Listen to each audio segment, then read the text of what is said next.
TG Explainer 12 presenting Valley of the Dead. कहानी की शुरुआत में हमें एक विलेज दिखाया जाता है जहां एक कपल अपनी वेडिंग एनिवर्सरी को सेलिब्रेट कर रहा था, लेकिन तभी वहां पर घुसी जर्मन सोल्जर्स आ जाते हैं। तो वहां पर मौजूद कपल कमांडर को एक ड्रिंक ऑफर करते हैं। जब कमांडर उसी ड्रिंक को पीता है तब उसे खांसी आने लगती है, जिसे देख सब लोग उस पर हंसने लगते हैं। उन लोगों को हंसता देख कमांडर को उन पर गुस्सा आ जाता है और वो वहां पर मौजूद सभी लोगों को मरवा देता है। गांव वालों के मरते ही कमांडर वहां पर एक स्ट्रेंज गैस लीक कर देता है और वहां से चला जाता है। मूवी का सीन शिफ्ट होता है और हम जान लो जैनो को देखते हैं, जिसे कुछ सोल्जर्स के द्वारा पकड़ लिया गया था। वो सोल्जर्स जैन को मारने ही वाले होते हैं कि तभी वहां पर जैन के अंकल, जो कि एक है रैंकिंग ऑफिसर थे, वहां आकर उसे बचा लेते हैं। जैन के अंकल जैन से कहते हैं, ये तीसरी बार है जब मैंने तुम्हारी जान बचाई है।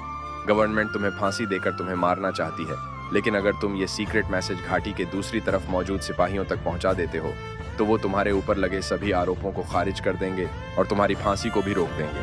अब क्योंकि जैन के पास कोई दूसरा ऑप्शन नहीं था, इसलिए वो अपने अंकल की बात मान जाता है और अपने एक साथी जिसका नाम डेक्रोज था उसे अपने ड्राइवर के तौर पर हायर करता है और अपने मिशन को पूरा करने के लिए निकल पड़ता है। क्योंकि जैन के पास मैसेज पहुंचाने के लिए काफी कम समय था, इसलिए वो डेक्रूज को नीचे से शॉर्टकट लेने के लिए कहता है ताकि समय रहते वो सिपाहियों तक मैसेज पहुंचा सके। जैन की बात मानकर डेक्रूज वैली के बीच से शॉर्टकट ले लेता है, लेकिन कुछ दूर जाते ही एक जर्मन सोल्जर उन्हें रोक लेता है। जैन उससे कहता है, हम यहाँ पर सरकारी काम से आए हैं, अगर तुमने हमें अंदर जाने नहीं दिया तो तुम मुसीबत में पड़ सकते हो। ऐसा कहकर वो सोल्जर को धमकाता है और बेली के अंदर एंटर कर जाता है। बेली में आने के बाद उन्हें एक पायलट दिखाई देता है जिसकी डेड बॉडी पेड़ से लटक रही थी। जब वो दोनों पायलट के नजदीक जाते हैं तब पब्लिक एंड सोल्जर्स के दौरान उन दोनों को बंदी बना लिया जाता है और उनके सारे हथियार ले लिए जाते हैं। जब वो जैन को चेक करते हैं तब उन्हें एक मैसेज मिलता है जो कि मीनिंगलेस था। कैप्टन जैन से कहता है, अगर तुमने मुझे नहीं बताया कि तुम यहाँ पर क्यों आए हो, तुम्हें डेक्रोज को मार दूंगा। जैन उससे कहता है, हम यहाँ पर बस मैसेज डिलीवर करने आए हैं, इसके आगे मैं कुछ नहीं जानता। उनमें से एक सोल्जर जिसका नाम लियो था, जब वो मरे हुए पायलट की फोटो लेने के लिए उसके नजदीक जाता है तब वो पायलट अचानक से जिंदा हो जाता है और उस पर हमला करके उसे मार डालता है। ब्रॉड्स्की उस पायलट को उठाकर दूर फेंक देता है और उस पर फायरिंग करके उसे मारने की कोशिश करता है, लेकिन वो फिर भी नहीं मरता। पायलट को ब्रॉड्स की तरफ बढ़ता देख उनमें से एक सोल्जर उसके सिर पर गोली मार देता है, जिससे उसकी वहीं डेथ हो जाती है। अब हम लियो को देखते हैं जिसे उस पायलट ने काट लिया था। वो भी जिंदा हो जाता है और उन्हें मारने की कोशिश करता है, लेकिन वो लोग उसे शूट करके उसे भी मार डालते हैं।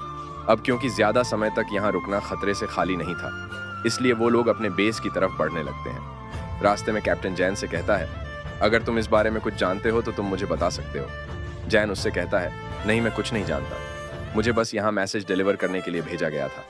जब वो लोग बेस पर पहुंचते हैं तब वो देखते हैं कि सभी सोल्जर्स जो कि पहले मर चुके थे अब वो एक एक करके जिंदा हो रहे हैं। उनमें से एक सोल्जर जिसका नाम कार्लोस था, वो अपने फादर को जिंदा देखकर काफी खुश होता है, मगर जैसे ही वो उनके नजदीक जाता है उसके फादर और बाकी जॉम्बियस उस पर हमला करके उसे मार डालते हैं, इससे पहले कि वो जो उन्हें मार डालें। वो लोग जो बीस पर फायरिंग करके अपनी जान बचाते हुए वहां से भाग निकलते हैं और बेली में मौजूद दूसरे बेस की तरफ बढ़ने लगते हैं। जब वो लोग बेस पर पहुंचते हैं तब जॉम्बिस का एक ग्रुप उन लोगों पर हमला कर देता है।